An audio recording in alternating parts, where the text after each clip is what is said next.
Hello folks, and welcome back to True Crime Phenomenon. This is Josh coming back to you with another video. And I just want to say thank you to everybody that supports the channel. For those of you that are new to the Jeremy Dewitte content, here is a little background to give you some context. Jeremy Dewitte is a serial police impersonator currently in prison for multiple felony convictions. His police impersonation goes all the way back to 1998 when he was kicked out of the Police Explorers program for stealing $14 of gas after showing his Police Explorers badge. Jeremy started a funeral escort company called Metro State that was under investigation by the Orange County Sheriff's Office. To combat this investigation, led by Corporal Ramsey and Sergeant Vidler, Jeremy would send in his employees and friends to make complaints against Vidler and Ramsey. When this didn't work, he recruited attorney Michael Breen by arming him with edited videos to take to the internal affairs. Michael was interviewed by Sergeants Mitchell and Vasquez. Sergeant Mitchell claims Michael Breen was going into business with Jeremy Dewitte. This is important because Michael Breen is friends with the sheriff John Mina. This led to Sergeant Vidler getting sacked/fired and Corporal Ramsey's unpaid suspension.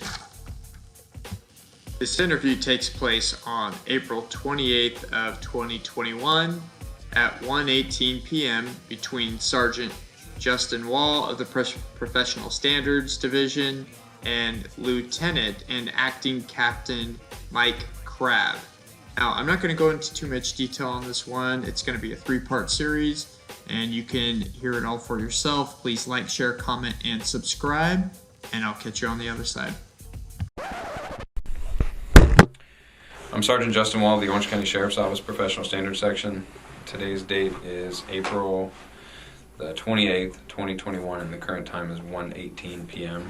This interview is being conducted at the Office of Professional Standards located at 2500 West Colonial Drive. I'm interviewing. Can you state your rank and name for me? Acting Captain Mike Crabb. Okay. Do you prefer acting captain or lieutenant? Both. I'm technically both. All right. So, acting Captain Crabb, are you aware that I'm recording this interview? Yes. Okay.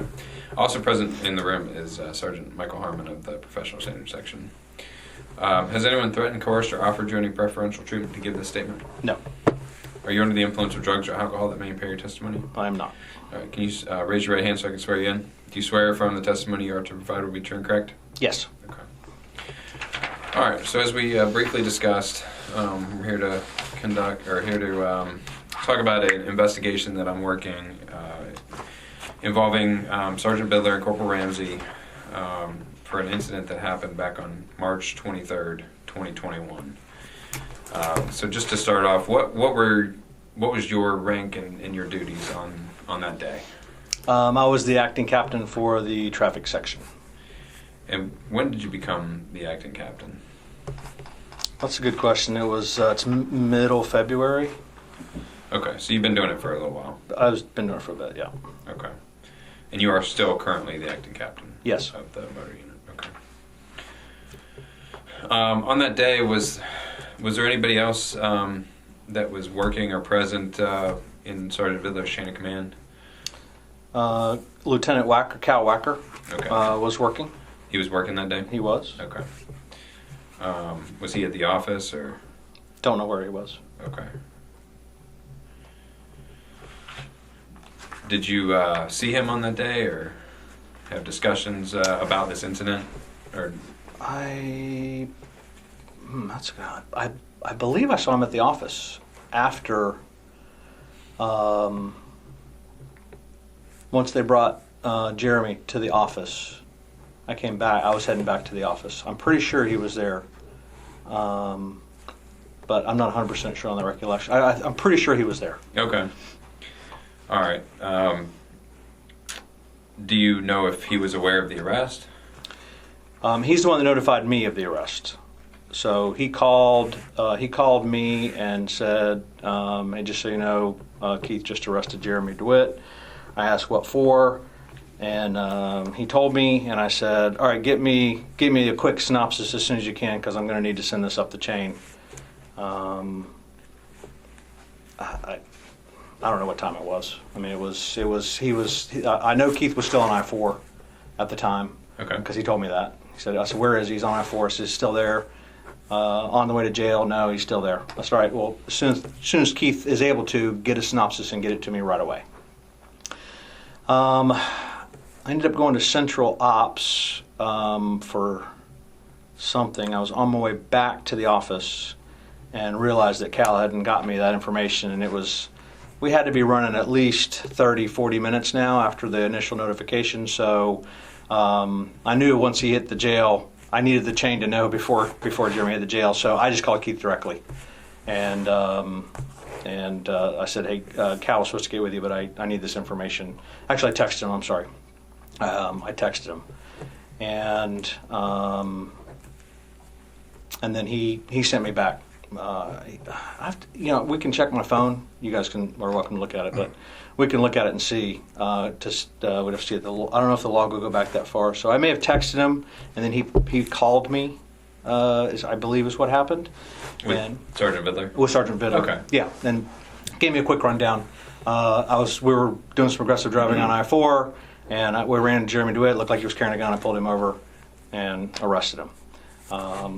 And he said he was on his way to the office, and I was on the way to the office then. So the phone call was short, and then basically I just sent a quick text at a red light to Major Hosey that said Jeremy DeWitt arrested for CCW. More details to follow, I think, is what I told him. Okay. Because I knew I was heading to the office to meet up to get a few more.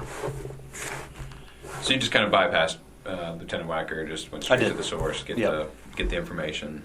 So the first time you became aware of it was pretty much immediate, right? They were still on I-4. Correct. Yeah. And then subsequent to that, 30, 45 minutes later, you either text or phone call Sergeant Vidler. And have a conversation with Correct. Sergeant Vidler. To get enough details to send up the chain. Okay.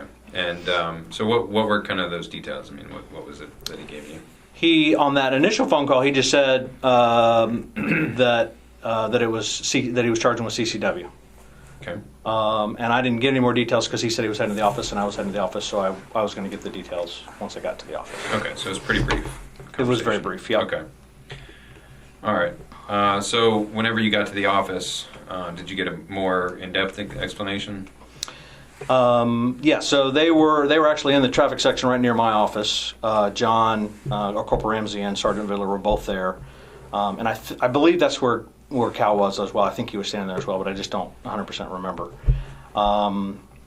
And I walked in and said, what happened? What's up? And they said they had gone to a meeting down on I Drive, and it was too early for lunch, so they decided to do some aggressive, him and Deputy Reeves decided to do some aggressive driving enforcement on I-4. So they were on I-4. He said he saw Metro State, and one of them looked like they were carrying a gun. He had the gun belt and the gun on the table in front of my office, and it definitely looked like a gun. And said he pulled him over and secured both of them, and then pulled the gun out. And I guess Jeremy's the one that told him it was a pepper ball gun. Once he pulled the magazine out, you could tell it didn't fire bullets, but it had a magazine.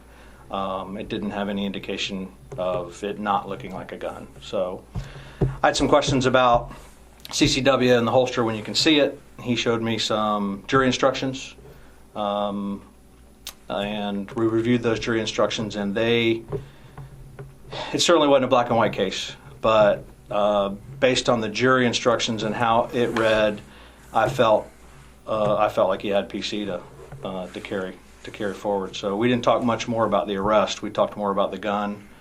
And then I said, have you already taken him to jail? And he said, no.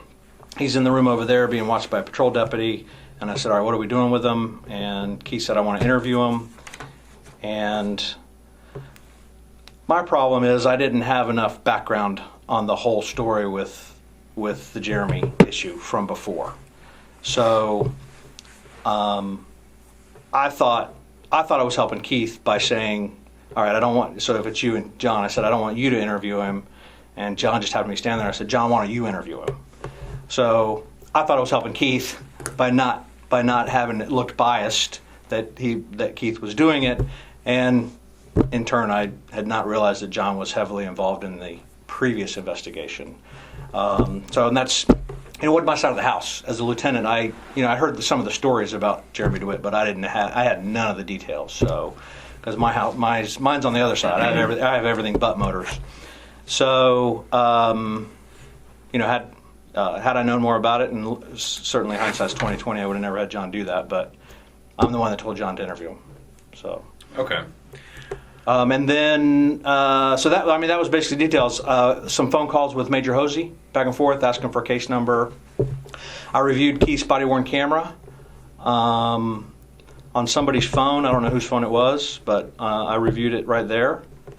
And I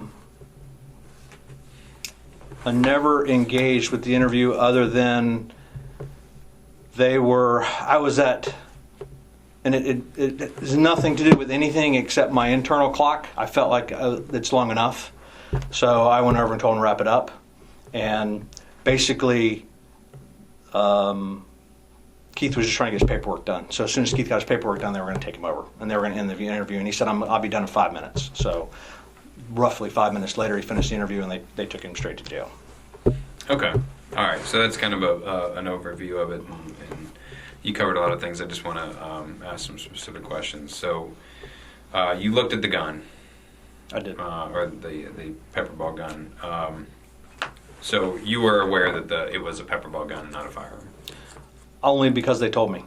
Okay. It definitely looked like a. I have pictures of it on my phone. I emailed pictures or texted pictures to Major Hosey. Okay. I definitely thought if I didn't know if they didn't tell me it was a pepper gun, I would have said it was a gun. Okay. A firearm. So what was it about? You guys said there was discussion about the jury instruction. What was it that really? Is there anything that stood out to you that made you feel like that fit the statute of carrying a concealed weapon? Justin, to quote it specifically, I'd have to have them in front of me. Okay. So it was my initial question was if it's in a holster, if you can see that it's a firearm, how is it concealed? And the jury instructions. I really don't want to go there without having it in front of me because it did. I just remember it talking specifically about not having to be fully concealed. So, and I'd have to have that in front of me to answer anything more specific. Okay. See if I can do that? Would you mind grabbing Yeah, that? not at all. I can check. I might have it if you want me to check. Okay. All right, so that was the discussion. Obviously, you had a question about it, and so he brought up the jury instructions, and then you guys had further discussion. Correct. Okay. He described why he thought it fit, and I read the instructions, and I'm like, certainly not clear on the statute, but after reading these jury instructions, I felt like I said, it certainly wasn't a black and white case where something happened right in front of you and it's saw drunk arrested same. It wasn't black and white. It was, but. Did you eventually concur with Sergeant Bidler's assessment of the charges?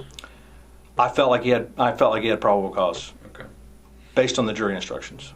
All right. So based on what you knew, you believe Mr. DeWitte had committed the criminal offense of carrying a concealed weapon? Based on what I read and understood from it, yes. Okay. So on body-worn camera, right before Corporal Ramsey goes into the interview, there's no audio, but it's you.